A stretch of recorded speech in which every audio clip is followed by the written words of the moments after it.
Oke. Udah 20:05. Kita mulai aja kali ya, karena harusnya cuman 1 jam doang. Eee, apa sih agenda kita hari ini. Nanti kalau ada teman-teman yang nyusul, kita coba admitin satu-satu aja nggak apa-apa. Oke, mulai dari mana ya? Mulai dari perkenalan dulu kali ya. Sebelumnya izin buat menyapa teman-teman dulu juga. Halo teman-teman semua, kenalin, nama gua Muhammad Zaid Zulfikar. Jadi mungkin gua nggak tahu ya teman-teman kebanyakan, tahu ada agenda malam ini dari mana, mungkin bisa jadi dari Instagram atau mungkin, dari temennya teman-teman gitu atau rekomendasi orang lain. Nah mungkin, dari situlah gitu, gua nggak tahu, nggak bisa mastiin dari mana. Cuman kayaknya harusnya dari Instagram karena kemarin gua kepikiran buat, apa ya, buat coba ngobrol sih sama, eee, audiens langsung lah gitu. Kalau di Instagram kan kayak atau di TikTok gitu, gua agak ini ya, kayak indirect gitu interaksinya, kayak lewat komen, terus juga atau mungkin mungkin lewat DM gitu. Dan gua sebenarnya pengen pengen coba ngobrol gitu. Itu yang pertama. Terus yang kedua, mmm, lebih pengen ini juga sih, apa, pengen update kira-kira di dunia luar tuh kayak gimana gitu. Jadi, gua kan, ya bisa dibilang gua sekarang ada di company ya satu company aja gitu. Nah, gua tuh pengen tahu sebenarnya, teman-teman di company lain tuh kayak gimana gitu. Nah, bisa jadi kan teman-teman yang di sini juga ada dari company lain dan bisa, sharing lah satu sama lain. Dan yang ketiga mungkin ya, eee, mungkin topik utamanya nggak ada topik utama sih sebenarnya, tetap jadi teman-teman bebas mau ngobrolin apa gitu. Dan harusnya ini jadi 2 arah aja. Jadi teman-teman, dari gua nggak bakal ada materi yang kayak gimana-gimana gitu. Jadi gua nggak ini bukan webinar gitu formatnya. Jadi benar-benar interaksi 2 arah aja sih antara, teman-teman sama, kitalah semuanya gitu. Jadi, formatnya mungkin bisa langsung nanti kalau ada hal yang emang mau ditanyain, bisa ditanyain aja, gitu. Targetnya, harapannya sih kita bisa sharing aja gitu, belajar satu sama lain dan, di sini mungkin gue bukan yang paling jago atau yang, gimana gitu ya, karena gue juga sama masih belajar, jadi kita di sini, belajar bareng-bareng aja, gitu. Nah, terus, ya mungkin itu kali ya intronya, eee mungkin lanjut perkenalan lagi, tadi ya nama gua Muhammad Zaid Zulfikar, mungkin kalau di Instagram username gua atau di TikTok, desainer UX, tapi nama gua aslinya Muhammad Zaid Zulfikar, nama panggilannya di tengah Zaid gitu. Teman-teman kantor, teman-teman kampus, sekolah dari dulu manggil gua Zaid. Sekarang gua sebagai, senior product designer di video, mungkin harusnya sih teman-teman tahu ya apa itu, video gitu. Jadi video itu salah satu, OTT platform gitu, di mana dalamnya tuh teman-teman bisa nonton film, series gitu, sampai live streaming, sports gitu, sampai TV lah kayak gitu. Jadi emang video geraknya di entertainment gitu. Mmm Gua kurang lebih udah 2 tahun itu jalan, sekarang tahun kedua. Sekarang gua ada di tim, design ops dan strategi. Jadi, di design ops tuh gua ngurusin urusannya desainer lah gitu. Jadi kalau dulu pas baru masuk sih jadi desainer, yang ngurusin desain, tapi kalau sekarang lebih, ngurusin ke urusannya desainer dari mulai, nge-organize, tim gitu. Jadi di video kan ada kurang lebih, 30 orang ya, 30 orangan. Nah itu, tugas dari design ops adalah gimana caranya kita bisa meng-organize orang yang, ada 30 gitu, ada orang yang segitu banyak lah, yang cukup banyak. Terus, di situ juga kita, di design ops tanggung jawabnya buat gimana caranya nurture sampai, nge-growing, tim desain gitu yang ada di video. Oh ya, BTW, ini gue sambil perkenalan, teman-teman nanti bisa, apa, pikirin gitu ya mau nanya apa, karena habis perkenalan harusnya nanti kita langsung tanya jawab aja sih. Balik lagi ke kerjaan gue sekarang di design ops, ya tadi berhubungan sama nurturing team sampai growing team. Terus mungkin salah satunya mungkin teman-teman sering dengar itu design system. Nah, design system juga masuknya di design ops gitu, karena salah satu function dari design ops adalah buat standardize. Jadi kan ada kalau misalnya company skalanya udah besar, itu tiap orang, tiap desainer punya caranya masing-masing gitu. Nah, ketika company udah gede itu perlu ada namanya standarisasi gitu. Nah, di sini salah satu functionnya design ops adalah buat nge-standardize dari mulai behavior sampai outputnya designer sih gitu. Nah, salah satunya mungkin tadi yang teman-teman sering dengar adalah design system. Nah, design system tuh masuk di timnya design ops. Sampai apalagi ya responsibility-nya. Ya sampai urusan kayak branding sih, kayak misalnya teman-teman tahu Gojek Design atau Tokopedia Design. Nah, di video juga ada namanya video design gitu. Gua di Design Ops juga salah satunya ngurusin itu gitu. Jadi benar-benar ngurusin urusannya desainer lah. Jadi kalau dulu gua ngerjainnya ngedesain gitu, gimana caranya tahu apa kebutuhan user. Nah, kalau sekarang lebih ke cari tahu apa kebutuhan desainer gitu dan nge-solve masalah-masalahnya desainer. Itu gue tadi udah 2 tahun, tapi kalau secara detail mungkin experience-nya ini gue liatin aja kali ya. Jadi sekarang gue ada di Design Ops, sebelumnya pernah megang beberapa produk sih di video. Kalau teman-teman pernah pakai video mungkin dari mulai homepage, terus juga search, terus juga halaman watch page-nya gitu. Watch page itu kalau misalnya teman-teman ngeplay video gitu ada playernya, nah itu watch page namanya. Sampai rekomendasinya itu gue pernah pegang di video. Nah, sebelum di video gue pernah di Tokopedia gitu. Jadi di Tokopedia juga cukup lama, 2 tahun lebih lah, 2 tahun 5 bulan ya kalau di sini. Jadi di Tokopedia yang gue pegang itu produknya adalah loyalty. Jadi dari mulai kayak perkuponan gitu, diskon dan lain-lain lah, promo yang berhubungan sama promo itu gue pegang. Terus sama gamification, jadi kayak mungkin teman-teman tahu panen telur atau juga game quest gitu atau referral ya, referral teman-teman mungkin suka share referral di Tokped. Itu sampai sekarang kayak desainnya masih desain gue sih, belum di revamp buat si referralnya Tokopedia. Ya mungkin itu sih di Tokopedia. Nah, gue mulai karir di Kitabisa gitu. Di Kitabisa gue nyobain 3 role, dari mulai UI UX designer. Sebelumnya gue jadi UX researcher dulu, dan mulainya gue jadi IT support and GA gitu. Nah, kalau ditanya kuliahnya di mana, gue kuliah di Bandung di Telkom University angkatan 2013. Mungkin di sini gue nggak tahu ya, nanti teman-teman bisa ceritain juga kebanyakan teman-teman angkatan berapa gitu. Paling itu perkenalannya sih dari gue. Harapannya di agenda kali ini nggak perlu yang kayak kaku banget atau tegang-tegang banget. Kita ngobrol aja sih, santai, sharing satu sama lain. Paling gitu. Dari teman-teman udah ada yang punya pertanyaan nggak terkait UI UX?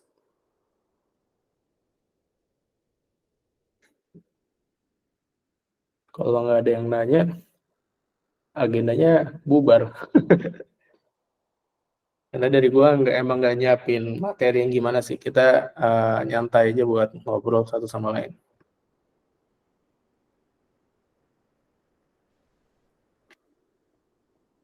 Iya, boleh Mas Hafiz.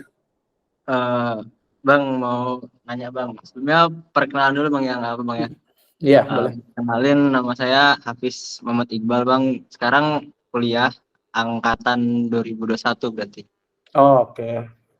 Nah, saya Kuliah di kan mana masih Hafiz? kuliahnya di Ponorogo bang. Oh, Ponorogo. Oke. Oke, lanjut Eh, lanjut. kan saya kan sekarang lagi ngedalamin tentang UI UX bang. Nah, Hmm. udah ngeresearch sedikit lah tentang gimana nanti jenjang karirnya ke depannya gitu. Kan Hmm. kan abang kan udah bahasanya udah terjun langsung di lapangan gitu. Nah, Hmm. kira-kira ada nggak sih bang tips dan trik gitu. Kan kita kan nama bidang UX kan persaingan ketat Bang ya. Iya, betul betul. Nanti ada nggak sih nilai nilai plus yang bisa jadi daya tarik di kantor tuh yang biar ngelirik kita gitu, biar Hmm, dikerjakan di kantor itu gitu Bang. oke, menarik pertanyaannya. Berarti lu sekarang semester 6 ya? Mau 7. ya 6 mau ke 7. Nah, oke. 6 ke 7. Oke. Jurusan apa, Fis? Jurusan teknik Bang, Teknik apa? informatika. Oh, teknik informatika. Suka ngoding nggak?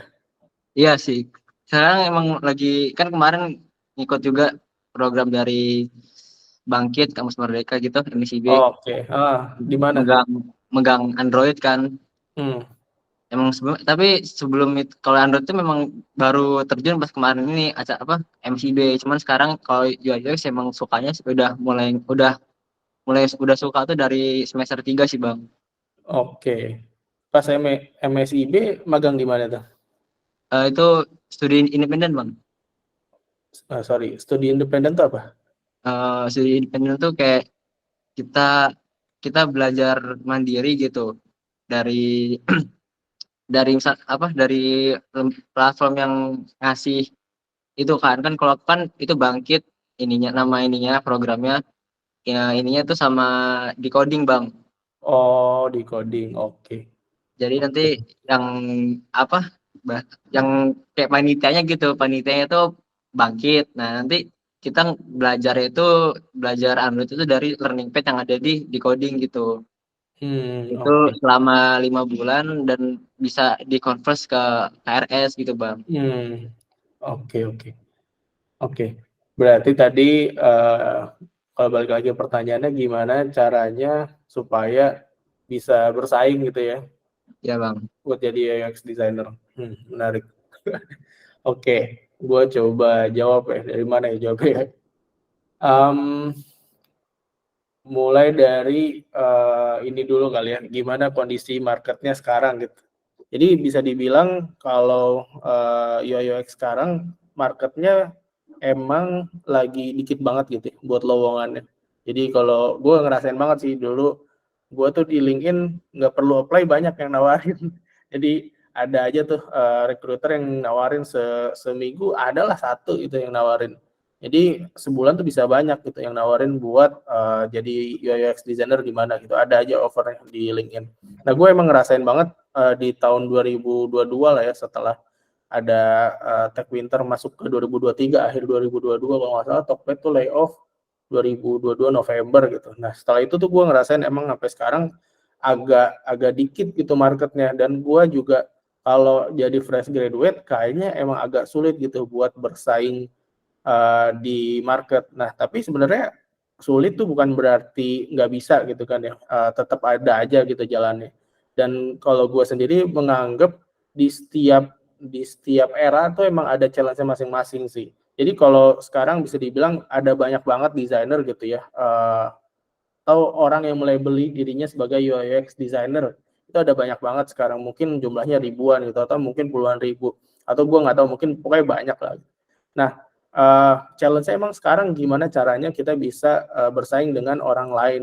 Nah beda sama dulu mungkin kalau dulu job marketnya lagi banyak demand-nya lagi banyak dan supply-nya dikit gitu kalau zaman dulu. Tapi zaman dulu akses buat belajarnya tuh susah. Pas zaman gue mulai buat belajar jadi UX tuh agak sulit lah gitu akses belajarnya.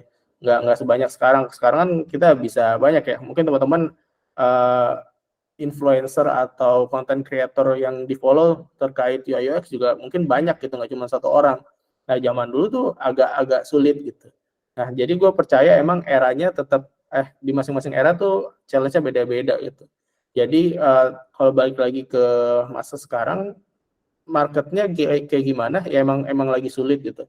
Cuman gue masih melihat ada potensi sih. Jadi dan apalagi kan ini marketnya udah mulai jelek dari akhir tahun 2022 ya. Jadi udah berjalan di tahun kedua nih dan kalau kita ngelihat COVID sebenarnya COVID kan cuman dari 2021 sampai 2022 atau 2020 tengah sampai 2022 lah ya.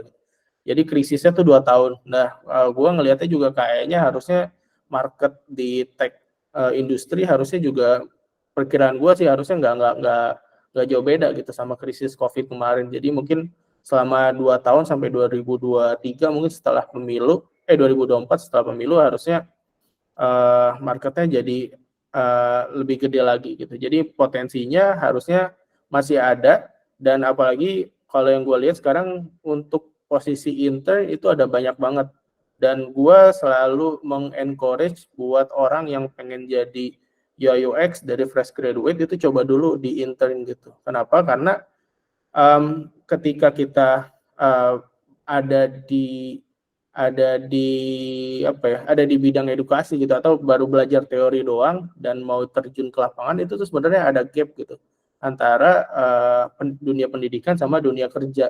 Nah, gapnya itu harus diisi, dan sedangkan cara ngisinya menurut gue sekarang itu satu-satunya cuma dengan cara intern doang gitu.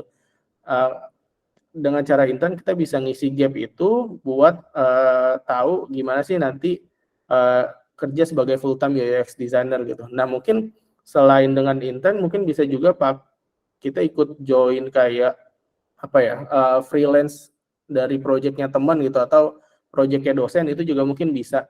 Cuman gue masih prefer buat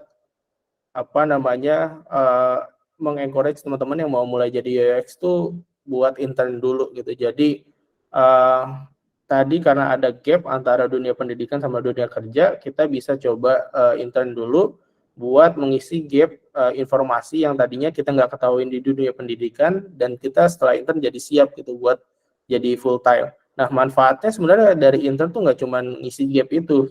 Kalau gue sendiri ngerasain manfaatnya adalah ketika intern kita bisa punya network yang dengan orang yang real yang ada di lapangan gitu. Jadi misalnya kemarin kalau teman-teman yang MSIB gitu, intern di video, kan gue di video juga ngurusin MSIB ya. Jadi ada beberapa teman-teman dari kampus Merdeka itu magang di video gitu sebagai tim product design.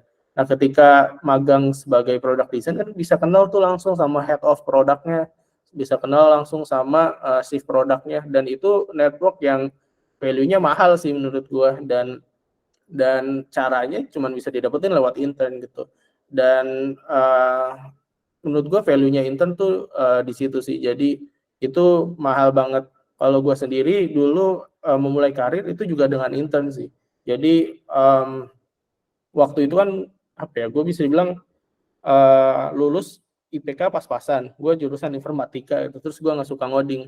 Nah, yang gue cari bukan lowongan buat jadi full time gitu. Strategi gue waktu itu yaudah deh magang dulu nggak apa-apa supaya gue mungkin bisa belajar gitu di company itu kayak gimana sih kerjaannya gitu. Nah, waktu itu dapatlah si Kita Bisa gitu.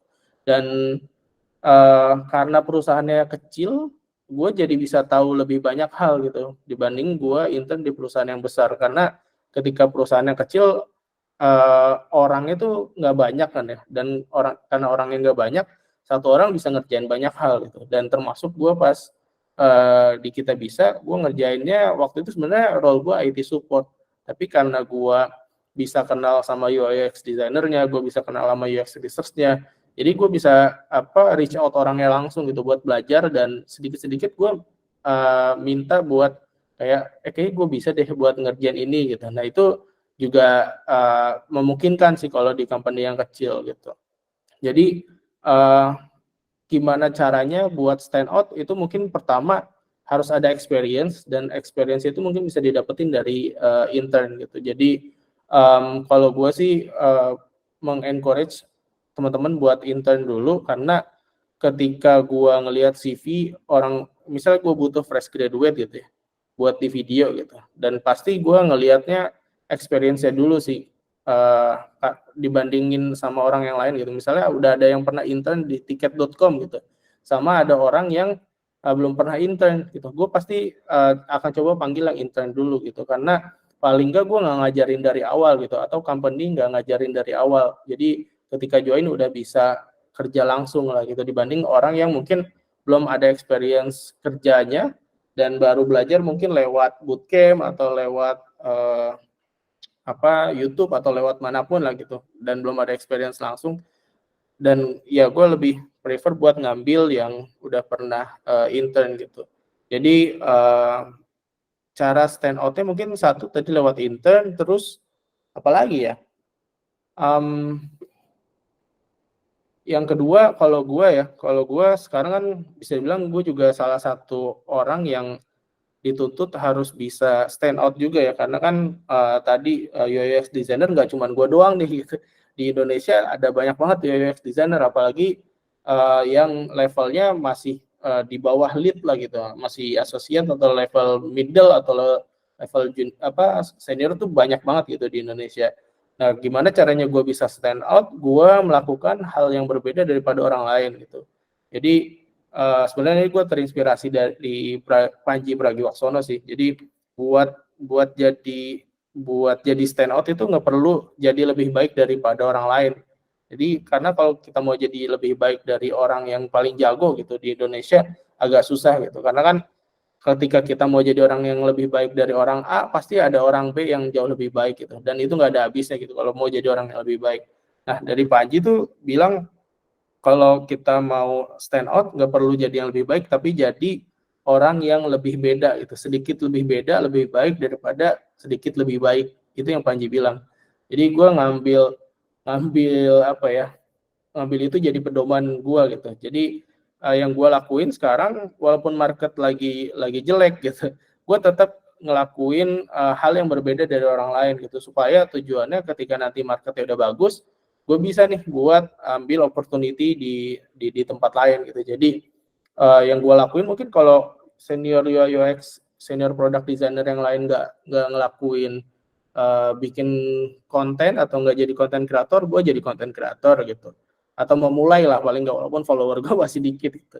Terus kalau misalnya senior product designer yang lain nggak ngelakuin nulis buku, gue nulis buku gitu. Jadi gue melakukan hal yang berbeda daripada desainer lain gitu, supaya gue bisa dapat awareness dari orang lain dan juga dari company lain gitu. Jadi ketika nanti marketnya udah bagus, bisa jadi orang akan ngelirik gue duluan gitu. Kenapa? Karena tadi gue sedikit lebih beda tuh dibandingin orang yang lain gitu. Walaupun gue mungkin bisa jadi nggak lebih baik gitu, tapi karena lebih beda orang langsung keinget, oh kayaknya si Zaiti pernah nampil nih di LinkedIn gue gitu, atau gue kayak kenal desainer yang ini, kayak dia pernah nulis buku deh, kayak gue mau reach out dia dulu buat jadi tim desainer di tim gue gitu. Jadi yang gue lakuin sebenarnya itu, dan itu bisa dilakuin sih sama teman-teman juga gitu. Ketika orang lain di level kita nggak ngelakuin itu, kita lakuin aja. Jadi dari gue mungkin sarannya itu ya. Pertama, kalau kita baru fresh graduate, supaya stand out kita bisa ikut intern aja dulu. Jadi apalagi gue lihat ada banyak intern sih beberapa waktu terakhir ya. Terakhir tuh gue lihat di mana ya, di Tiket kalau nggak salah, kalau teman-teman follow Tiket Design itu dia ada internship gitu. Jadi gue men-encourage teman-teman mungkin bisa intern dulu gitu. Nah setelah intern mungkin bisa melakukan hal yang sedikit lebih beda daripada orang lain gitu, dan nggak perlu lebih baik gitu, cukup jadi sedikit lebih beda lebih baik daripada sedikit lebih baik. Paling itu sih dari gue. Ini nggak bingung nggak? Jelas bang, jelas. Oke, ada lagi nggak dari lo yang mau tanyain? Ntar gue tutup pintu ya. Ntar dulu deh.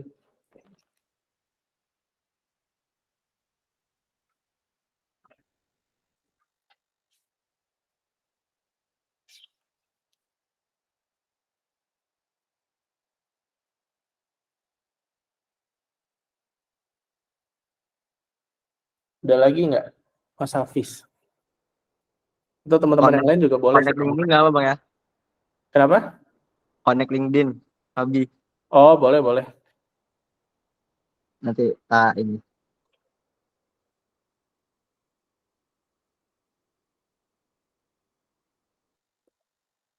Tapi kalau gue ngelihatnya teman-teman yang punya effort lebih buat ngelakuin yang orang lain nggak lakuin, contohnya kayak sekarang gitu, di mana orang lain mungkin nggak kepikiran tuh buat, atau diantara mahasiswa teknik informatika di kampusnya Mas Hafiz, cuman Mas Hafiz doang gitu yang ada inisiatif buat belajar gitu, atau buat agenda yang sebenarnya mungkin Mas Hafiz sendiri masih ragu gitu, ini bermanfaat nggak ya buat gue gitu. Tapi Mas Hafiz punya inisiatif buat ngelakuin itu, menurut gue itu salah satu tanda kalau nantinya bisa jadi Mas Hafiz salah satu orang yang stand out sih dibandingin orang lain gitu, karena ketika orang lain nggak ngelakuin, Mas Hafiz ngelakuin. Jadi gue bisa bilang beberapa teman-teman yang di sini mungkin bisa jadi salah satu orang yang akan stand out juga gitu dibandingin orang lain gitu sih. Gue bisa ngelihatnya dari situ mungkin ya.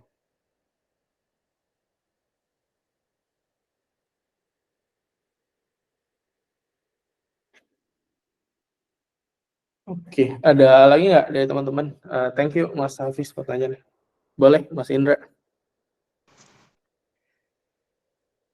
Oke Mas, sebelumnya saya Indra Purnawadila dari Kuningan ya. Kuningan. Di mana Kuningannya? Di Kecamatan Ciawigebang, Mas. Oh, Ciawigebang. Gue SMP sama di Kuningan. Di mana? Di pesantren gue. Di mana itu, Mas? Di Husnul. Di Al-Multazam sih, tau nggak? Oh, nggak tahu Mas. Soalnya saya aslinya orang Tasik sih sebetulnya. Orang Tasik. Oh, oke. Oke, lanjut. Saya fresh graduate ya Mas. Dari prodi manajemen informatika. Saya tuh suka banget di UI UX, tapi masih belum ini sih. Belum banyak karya yang dibikin gitu Mas. Nah, saya pengen tahu nih menurut Mas Zaid nih, skill yang sekiranya cukup untuk jadi seorang UI UX designer yang kerjanya di perusahaan sama yang sebagai freelancer tuh seperti apa kira-kira Mas? Oke. Menarik pertanyaannya.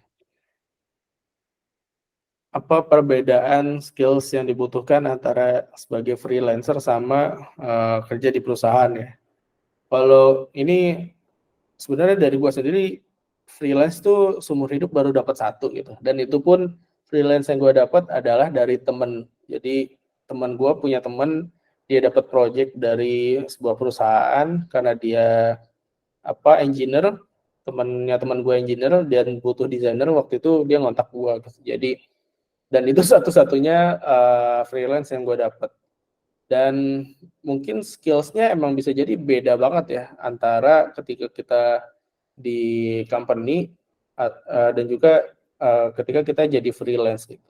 Dan apalagi kalau misalnya freelance kita nggak punya tim, kita cuma sendirian gitu desainernya, itu beda banget sama ketika kita ada di sebuah tim. Mungkin gue jawabnya dari skills yang dibutuhin di perusahaan dulu kali ya. Pertama, skills yang dibutuhin buat jadi UX designer di perusahaan adalah skills ngebacot sih menurut gue. Lalu skills komunikasi lah. Kenapa? Karena bayangin ya teman-teman, di video tadi ada 30 desainer. Di Tokped waktu itu gue ada hampir mungkin 200 desainer lah kurang lebih. Nah, ketika ada 200 desainer, ada 30 desainer gitu. Itu tuh perlu yang namanya koordinasi, teman-teman. Kayak satu halaman aja, misalnya gue mau, misalnya gue adalah tadi di tim promo gitu, dan gue mau pasang promo, nampilin promo nih di halaman homepage. Nah, gue tuh harus meeting berkali-kali sama yang megang homepage gitu.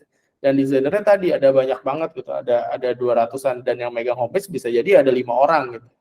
Dan ketika kita ada di tim yang besar, perlu koordinasi kayak gitu, perlu banget skills komunikasi yang bagus gitu. Gimana caranya kita bisa menyampaikan poin dengan jelas, dengan ringkas, dan juga nanti di ujung mungkin ada skills negosiasi gitu. Gimana caranya kita bisa bikin orang tuh buy-in sama ide kita gitu. Gimana caranya orang bisa setuju sama proposal desain kita gitu. Karena tadi ya kita kan pengen merubah sesuatu atau menambahkan sesuatu di halamannya orang lain gitu. Dan kalau misalnya kita tadi di freelance itu bisa kita ubah sendiri kan, karena dari ujung sampai ujung halaman yang ngedesain kita semua gitu, dari mulai homepage, login page sampai logout dan lain-lain lah, semuanya itu kan yang ngedesain kita gitu, sebagai single designer lah gitu. Nah kalau di company itu kerasa banget tuh nanti koordinasi tuh emang nyapain banget gitu. Buat gua ya, apalagi bisa dibilang gua orang yang introvert juga gitu, males buat ngomong sama orang lain, kayak langsung habis energi gua sebenarnya. Nah di company itu sangat dituntut banget sih buat punya komunikasi yang bagus gitu. Jadi itu skills komunikasi. Kedua tadi mungkin negosiasi, karena ketika tadi ya ujung dari komunikasi kan kita perlu bernegosiasi sebenarnya sama orang lain. Terus apalagi ya? Mungkin skills untuk stand out juga sebenarnya. Jadi ketika kita belum masuk ke company, itu kan kita perlu stand out supaya nanti recruiter ngelihat kita, terus kita direkrut ke company kan. Nah ketika kita udah masuk di company, kita perlu stand out lagi sebenarnya di antara ratusan desainer atau puluhan desainer, karena ketika kita kerja di company itu ada yang namanya performance appraisal. Jadi kerjaan kita tuh dievaluasi lah gitu. Kalau mungkin teman-teman yang masih kuliah itu ada ujiannya gitu. Nah di company juga ada gitu, ketika kita jadi UI UX designer yang profesional, itu selama 1 tahun kerjaan kita pasti dievaluasi minimal 1 kali lah gitu. Pas di Tokopedia gue 2 kali dievaluasi dalam setahun. Jadi kayak anak kuliahan gitu, per semester dievaluasi. Nah ketika dievaluasi itu penting banget buat stand out gitu.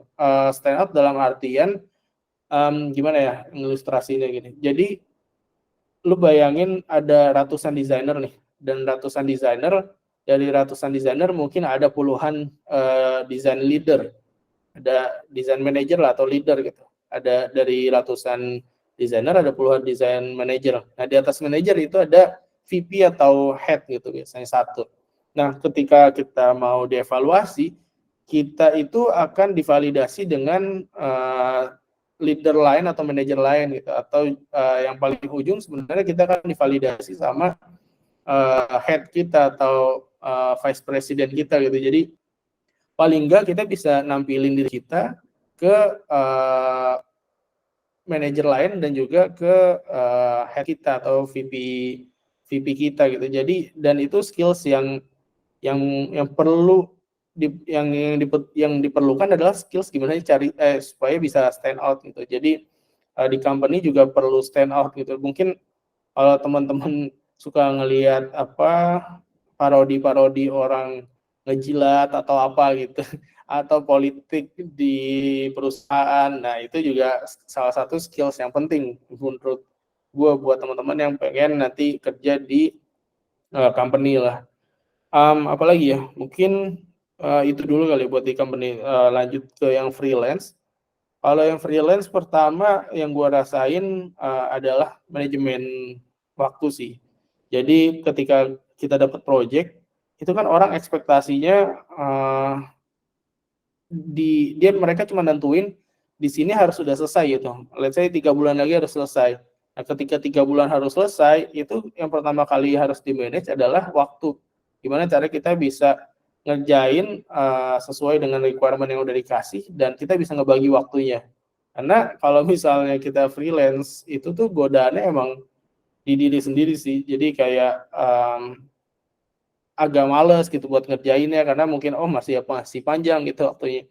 Jadi menurut gue yang paling penting buat freelancer adalah gimana caranya nge-manage waktu gitu, karena kan urusannya banyak ya di rumah gitu. Mungkin ada ngurusin dapur gitu, ngurusin rumah, bebersih dan lain-lain, atau yang udah punya anak ngurusin anak gitu. Itu hal yang waktu yang perlu dibagi ketika jadi freelancer sih, manajemen waktu.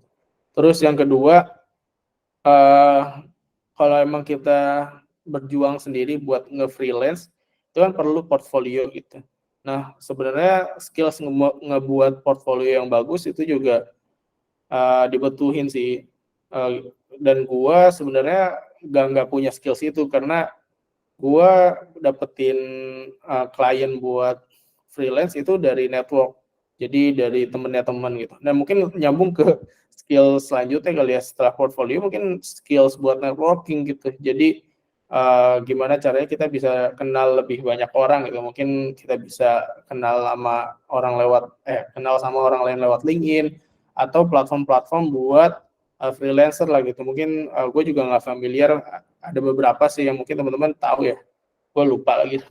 Ya intinya skills buat networking gitu, buat dapetin network sebanyak-banyaknya supaya nanti kita bisa dapat kerjaan gitu ujung-ujungnya. Apalagi ya buat jadi freelancer. Sama ini sih paling skills buat ini karena kan penghasilan tuh nggak nentu ya kalau jadi freelancer. Jadi bisa jadi hari ini kita dapat project gede gitu, bulan depan bisa jadi kosong gitu, lagi sepi gitu, lagi nggak dapet. Nah itu juga pintar-pintar kita buat nge-manage uang juga sih, karena uang yang kita dapat kan nggak kayak gaji gitu tiap bulan ada. Jadi manage keuangan juga jadi salah satu skills yang penting. Terus ya keuangan nanti nyambung ke lapor pajak, gimana caranya lapor pajak jadi freelancer gitu. Kalau misalnya kita kerja di perusahaan kan pajaknya udah dibayarin sama perusahaan dan udah dapat bukti potong, itu tinggal dilaporin. Nah kalau misalnya jadi freelancer itu agak ribet sebenarnya buat ngelapor pajaknya. Tapi kalau gue waktu itu tuh gue ngerjain freelance sama perusahaannya nggak dikasih bukti potong sih, jadi gue nggak laporin pajak gitu. Ini sebenarnya nggak boleh, cuman ya gimana perusahaannya nggak ngasih bukti potongnya gitu. Jadi itu skills yang perlu dipunyain juga adalah manage uang sama ujung-ujungnya nanti lapor pajak dan lain-lain. Apalagi ya, mungkin itu dulu sih, nanti kalau kepikiran gue tambahin. Kira-kira ngejawab nggak Mas Indra? Ya, oke, makasih banyak Mas, sangat amat menjawab sekali. Oke. Kalau dari Mas Indra sendiri sekarang lagi emang pengen freelance atau gimana? Pengennya sih freelance sih Mas, Oke, kenapa nggak pengen di company itu? karena ngerasa belum ini sih Mas, belum pede sih sebetulnya, belum cukup skillnya. Jadi kayak pengen belajar dulu, sering lihat konten kreator kayak Mas itu di IG, ada banyak gitu. Kalau freelance gue mungkin tahu Build with Angga nggak Mas Indra? Build with Angga, Uh, tahu? ada itu, tahu ya? Iya. Nah dia gue lihat lebih jago tuh di bidang freelance kayaknya. Jadi kalau ngelihat beberapa desainer kan mungkin strongnya di kerja di sebagai profesional gitu. Nah kalau si Mas Angga tuh gue ngelihatnya dia emang benar-benar freelancer sejati sih. Jadi track recordnya bisa diikutin tuh, bisa diamati, tiru modifikasi. Jadi bisa mungkin gue bisa belajar dari kelas dia atau mungkin bisa reach out dia gitu kalau misalnya dia ada buka kelas atau apa gitu, mungkin bisa belajar sama dia gitu sih kalau mau berkiblat buat freelancer ya. Gue ngeliatnya sih ke dia gitu sekarang.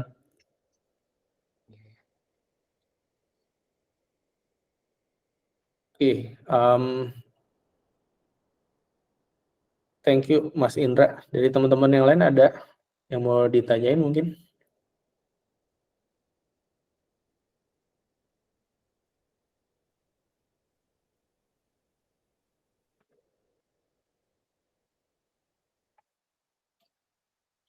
Boleh Mas Rafli. Terima kasih, Bang. Sebelumnya izin memperkenalkan diri, nama saya Raffi Firmansyah. Sekarang saya masuk ke semester 2 di Universitas Pendidikan Indonesia. Lumayan tertarik juga di bidang UI UX dan baru mempelajari gitu. Kalau pertanyaan saya tuh tentang ini sih, kan saya tuh baru mulai ya, dan memang ada minat gitu di bidang UI UX. Tapi saya tuh ketika melihat konten-konten gitu di internet dan lain semacamnya gitu, untuk masuk ke company atau ke freelancing itu kayak ada skill-skill yang susah gitu, takutnya ketika dipelajari itu malah tidak ada gitu. Jadi pertanyaannya mungkin tentang apa sih yang dikerjain sebenarnya gitu. Mungkin menyambung juga dari pertanyaannya Mas Indra soal tadi skill apa aja yang dibutuhin di company dan di freelance. Tapi mungkin ini lebih dalam kayak apa sih yang sebenarnya dikerjain di company, dan itu sih mungkin pertanyaannya. Apa cukup jelas soal Paham. pertanyaan? Day to day-nya ngapain gitu ya? Iya. Oke. Thank you Mas Rafli pertanyaannya. Ini pertanyaan yang gue tanyain juga sebenarnya ketika gue baru pengen di UX designer. Ini kerjanya ngapain sih sebenarnya UX designer tuh sehari-harinya? Dan tapi karena waktu itu gue ada di dalam, udah ada di startup gitu ya, udah ada di tech company, gue bisa langsung lihat gitu sehari-harinya mereka ngapain. Nah mungkin di sini gue gimana coba ceritain kali ya sehari-harinya ngapain sih si product designer atau UX designer. Jadi kalau ditanya sehari-harinya ngapain, sehari-harinya ngedesain gitu. Cuman workflow-nya kayak gimana itu yang mungkin belum kebayang ya buat teman-teman. Jadi kalau di tech company atau perusahaan teknologi itu kita biasanya di awal tahun itu kita ada yang namanya roadmap. Jadi roadmap itu dalam 1 tahun kita mau ngapain, itu roadmap besarnya. Nah sebenarnya dari roadmap yang besar itu dibagi lagi ke quarter atau setiap 3 bulan. Jadi dari 12 bulan setiap 3 bulan tuh kita mau ngapain. Nah itu di tiap quarter ada yang namanya roadmap planning. Nah di roadmap planning itu product manager, product designer, semua orang stakeholder yang berhubungan sama yang berhubungan product development itu bakal ngelakuin roadmap planning gitu. Jadi tadi product designer, product manager, tim engineering itu bakal ngelakuin yang namanya roadmap planning. Nah roadmap planning tuh kita nge-planning selama 1 quarter tadi 3 bulan ke depan apa aja yang mau dikerjain. Nah tapi biasanya sebelum nentuin apa aja yang mau dikerjain, yang perlu di-define atau yang perlu ditentukan adalah masalah apa yang pengen diselesaikan. Misalnya gua ada di tim promo di Tokopedia ya tadi ya, gua ada di tim bagian promo di Tokopedia, gimana cara orang loyal sama Tokopedia dan transaksinya lebih banyak lah. Nah dalam quarter pertama di 2024 gitu, misalnya sekarang gitu ya, di dalam 2024 masalah yang pengen coba diselesaikan sama tim promo adalah gimana caranya orang bisa lebih sering pakai promo di Tokopedia supaya orang transaksinya ujung-ujungnya lebih sering gitu. Yang tadinya transaksinya mungkin dalam seminggu cuma 1 kali, dengan adanya promo kita bisa bikin orang transaksinya 2 kali atau 3 kali gitu karena ada promo gitu. Dan orang ketika ada promo itu mereka jadi lebih ke trigger buat belanja. Nah itu kan problemnya. Nah solusinya sebenarnya nanti bisa macam-macam tuh, mulai dari mulai gimana cara kita ngasih informasi promonya gitu, paling tepat di halaman mana, apakah di homepage atau di halaman search atau di halaman product detail page gitu. Itu strateginya dimulai dari sana gitu. Jadi ketika kita mau menyelesaikan masalah gimana caranya orang bisa pakai promo dan bisa belanja lebih sering, itu nggak cuman langsung masuk ke masalah perbanyak aja gitu promonya gitu. Nah sebenarnya nggak gitu, karena kalau perbanyak promonya itu kan bukan part dari desain gitu, bukan part dari user experience, karena itu berhubungan sama budgeting dan lain-lain. Nah sebenarnya yang jadi partnya desain adalah dari mulai visibility si promonya itu sendiri gitu. Kayak yang gue bilang tadi, bisa dari homepage, dari product detail page, bisa dari halaman search dan lain-lain lah gitu. Dan itu yang biasanya dibahas lah di roadmap planning gitu. Jadi pertama kita align dulu buat problemnya sama product manager, product designer sama engineering. Itu kita align mau ngerjain apa dan problemnya apa, dan dari sana kita bagi atau manage ekspektasi sebenarnya. selama 3 bulan ini ada berapa project nih yang bisa kita selesain, yang bisa kita kerjain. Tadi kan misalnya let's say buat ningkatin penggunaan promo itu jadi satu project gitu. Nah, nanti ada project yang lain gitu, misalnya project gimana caranya orang bisa ngasih referral ke orang lain gitu. Nah, itu project kedua gitu. Dan ada beberapa project biasanya di dalam roadmap planning, dan itu nanti akan ada berapa project sebenarnya balik ke kesepakatan satu tim itu sih. Jadi antara engineering, product sama product designer gitu, mampunya berapa gitu. Dan di roadmap planning itu didiskusiin. Nah, let's say misalnya di roadmap planning udah tahu nih kita mau ngerjain apa, ada 3 project gitu, misalnya 3 project besar, dan itu akan dijalankan selama 3 bulan ke depan. Itu kan udah ketahuan tuh selama 3 bulan ke depan kita mau ngerjain apa. Nah, dari sana tinggal dieksekusi aja dari bulan pertama, bulan kedua itu tinggal eksekusi aja satu project, 2 project, 3 project gitu. Jadi project pertama, kedua, sama ketiga itu tinggal dieksekusi aja. Nah, workflow-nya kayak gimana? Biasanya dari product manager ketika tadi udah roadmap planning, dia akan turunin ke product requirement document atau PRD. Jadi PRD itu isinya adalah requirement ya atau apa ya spesifikasi dari produk yang pengen dibikin gitu. Kayak misalnya tadi ya, gimana caranya kita mau ningkatin penggunaan promo di Tokopedia, itu nanti dari product manager bakal bikin requirement-nya gitu, spesifikasinya bakal kayak gimana aja gitu, scope-nya sampai mana, timeline-nya kayak gimana, dan lain-lain. Itu di-define di product requirement document. Jadi nanti teman-teman bisa coba googling aja ya, apa itu product requirement document. Nah, biasanya dari PRD itu akan di handover ke designer. Jadi desainer mendesain berdasarkan PRD yang dikasih. Jadi desainer bakal ngelihat di sana kira-kira problemnya apa yang mau diselesaikan, terus juga timeline-nya seperti apa, terus juga scope-nya sejauh mana, itu ada di PRD. Itu yang desainer jadiin patokan.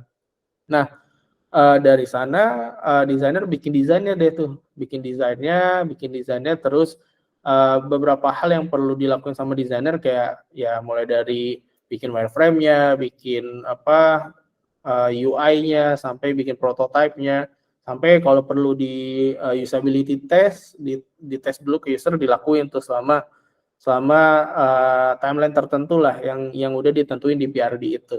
Jadi desainer bikin desainnya udah jadi, desainer ya tinggal nge-handover ke engineering. Nah, di engineering nanti sama mereka tinggal dikerjain deh tuh desain yang udah dibikin. Nah, kadang kan orang suka bilang ini engineer suka berantem sama UI UX gitu. Sebenarnya gue agak jarang sih nemuin itu di company ya.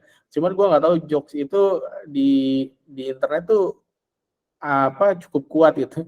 Jadi sebenarnya kalau di company itu agak jarang kayak gitu. Kenapa? Karena tadi ya di awal kita udah roadmap planning nih antara engineering, product manager sama product designer. Jadi udah align kita mau bikin apa, dan dari engineering secara visibility mereka juga udah menyanggupi lah harusnya ketika roadmap planning, oh ini udah visible gitu, udah mungkin buat dilakuin. Jadi harusnya ketika desainer bikin desain itu dari mereka udah nggak ada concern sih. Jadi tadi engineering tinggal bikin produknya, dari produknya udah jadi nanti dirilis ke production gitu. Jadi user bisa langsung pakai produknya. Dan tadi ya itu gambarannya dari mulai designer roadmap planning sama product manager sama engineering sampai jadilah si produknya gitu. Sebenarnya setelah produknya jadi itu tahapnya ada banyak lagi juga sih. Kita kayak mantau matriksnya, kira-kira usernya make atau enggak gitu. Itu kan kita bisa lihat dari jumlah visitornya atau jumlah konversi orang yang visit ke pakai promonya gitu misalnya tadi.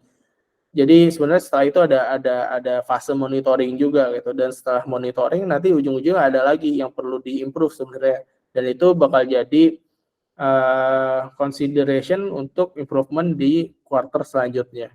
Jadi workflow-nya kayak gitu sih day to day-nya UI UX designer.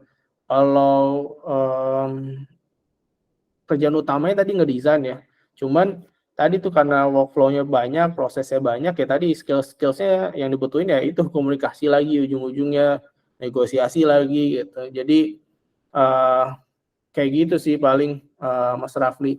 Kebayang nggak kira-kira di penjelasan yang panjang gitu? Kebayang.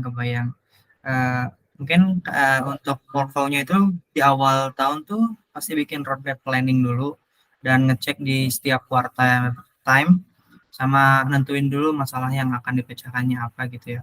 Buat Betul, workflow-nya tuh dari product manager dulu sampai betul. di over ke desainer. Oke. Mungkin Iya, izin bertanya lagi boleh? boleh. Lebih ke arah teknis sih ini untuk kan kalau misalnya di course gitu, di course atau di bootcamp gitu, yang selalu diajarkan tuh dari mulai design thinking sampai ya dengan beberapa tahapannya gitu. Nah, kalau tadi juga disebutkan tentang data-datanya gitu, gimana sih cara ngolah datanya gitu? Dari mana gitu datanya? Apakah UI UX designer juga terjun langsung seperti yang diajarkan di dalam course atau di dalam bootcamp gitu buat nanyain langsung ke orang-orang gitu dalam company atau dari Oke. tim internalnya gitu, internal. Oke. Nah, gimana cara ngedapetin datanya berarti ya tadi maksudnya Mas Rafli ya? Iya, sama ngolah datanya gitu. Oke. Jadi ini gue share aja kali ya. Di buku gue yang kolaborasi UX designer dan product manager ini sekarang masih formatnya masih ini ya, masih ebook dan masih bisa dibeli sih di designerux.com. Tapi ini plan-nya gue udah ngajuin ke penerbit buat dicetak dan nanti kalau udah dicetak harusnya yang ebooknya udah nggak ada sih karena ada perjanjian kan sama penerbit. Nah, tadi terkait data di sini gue juga coba jelasin sebenarnya ketika UI UX designer ngelihat data itu tuh kayak gimana sih gitu. Nah, di sini gue jelasin jenis-jenis data analytics gitu. Jadi di data sendiri kita sebenarnya ada beberapa hal gitu. Pertama kita bisa di sini ada descriptive analytics. Jadi kita mendeskripsikan data yang terjadi buat mendeskripsikan sesuatu lah gitu. Jadi dari misalnya kayak ini ya, kayak kita sekarang ngelihat data pemilu lah. Siapa yang elektabilitasnya paling bagus, sentimennya kayak gimana. Nah, itu kan salah satu deskriptif gitu. Dari data yang ada, kita deskripsiin kondisinya tuh sekarang kayak gimana. Nah, ketika jadi UI UX designer, data yang serupa juga ada gitu. Kayak misalnya, sekarang ada berapa sih jumlah aktif usernya di video gitu. Jadi, nanti dari tim data engineering atau data analis itu mereka biasanya bikinin dashboard gitu. Jadi dashboard itu isinya analytics data lah, kayak misalnya kalau teman-teman buka kalau buka teman-teman buka Instagram itu kan teman-teman bisa view insight kan ya. Nah, kurang lebih datanya tuh ya kayak gitu di view insight feature-nya Instagram kurang lebih mirip-mirip kayak gitu. Jadi kita bisa lihat audiensnya seberapa gitu, terus juga yang mereka lakuin apa gitu, dan itu masuknya ke deskriptif analisis gitu. Jadi mungkin teman-teman di sini kalau misalnya emang mempersiapkan buat jadi UX designer di company, itu salah satu skills yang perlu dipunyain juga gitu. Gimana cara kita bisa ngebaca data, terus kita menyimpulkan sebuah kesimpulan dari data yang kita lihat gitu. Kayak misalkan sekarang ada pemilu nih gitu, ada sentimen gitu, kita baca dan kita bisa ngasih kesimpulan dari data yang kita baca gitu. Itu salah satu skills yang diperluin juga. Terus ada juga yang namanya predictive analytics. Jadi kita ngelihat data yang ada, terus kita prediksi nih di masa depan nantinya kayak gimana gitu. Jadi kalau misalnya kita ngelihat sekarang jumlah user kita tuh aktifnya segini nih, setiap harinya misalkan katakanlah 300 user gitu. Nah, dengan 300 user per hari, itu kita bisa ngeprediksiin di 2 bulan lagi itu akan kayak gimana gitu. Dan itu masuknya ke prediktif. Dan ada banyak lagi sih sebenarnya, nanti kalau teman-teman mau baca lengkapnya ada di sini. Dan proses yang dilakuin itu juga data kan raw banget ya, dari mulai data user, data kalau di Tokopedia ada data buyer, data seller gitu, itu ada banyak banget. Nah, yang pertama kali dilakukan ya kita harus ngumpulin dulu datanya gitu. Dan secara data sebenarnya ada, kalau ngomongin data ada kualitatif, ada kuantitatif gitu kan. Dan itu juga kita bisa kelompokin antara data kualitatif sama kuantitatifnya gitu. Dan di sini gue juga coba jelasin sih dari mulai ngebersihin datanya, ngelihat datanya kayak gimana gitu. Terus sampai kita bikin kesimpulan dari sebuah data gitu. Jadi yang UX designer sebenarnya yang sering dilakuin tuh kayak gitu. Nah, kalau ngomongin tools, dulu gua yang paling common sebenarnya ada ini sih, Google Analytics pertama. Google Analytics. Nah, yang biasa dipakai ya di company itu si Google Analytics ini nih. Jadi kalau misalnya emang teman-teman mau pelajarin lebih dalam lagi tentang toolsnya, ini teman-teman bisa cari di YouTube gimana caranya buat baca Google Analytics gitu. Terus yang kedua yang di UX sering pakai itu Hotjar. Jadi Hotjar ini yang sering dipakai juga di sini biasanya kita bisa ngelihat heat maps. Jadi kalau teman-teman tahu heat maps ya, heat maps. Nah, biasanya dari tampilan kan suka kelihatan tuh mana yang paling banyak diklik gitu. Kayak misalnya ini ada tombol antara save sama share yang mana yang lebih sering diklik gitu. Nah, di sini ada heat maps-nya yang bisa kita lihat gitu. Nah, kayak gini lah contohnya. Dari halaman Wikipedia itu heat map-nya kayak gimana. Dan itu tools-nya biasanya kita pakai Hotjar. Hotjar juga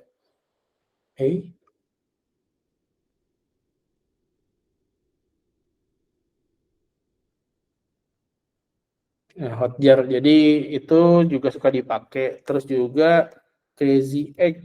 Crazy Egg. Mana nih? Oh, ini.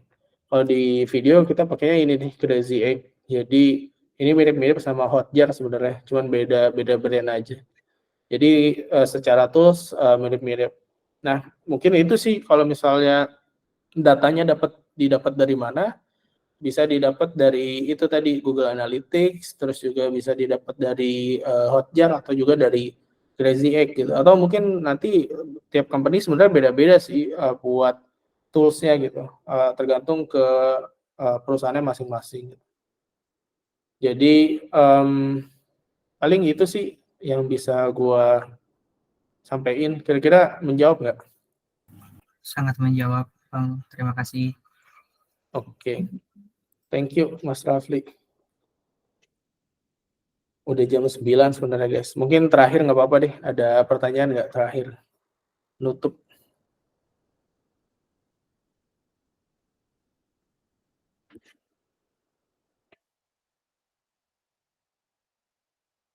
Oke, kalau nggak ada, gue pengen satu dong kasih feedback buat acara hari ini. Mungkin dari yang belum ngomong mungkin ya. Ada nggak yang mau kasih feedback?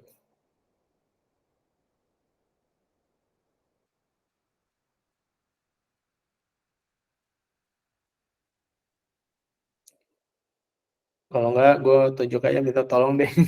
Mbak Inas nih, Mbak Inas Putri dari tadi udah join. Boleh nggak share feedbacknya di apa agenda kita hari ini?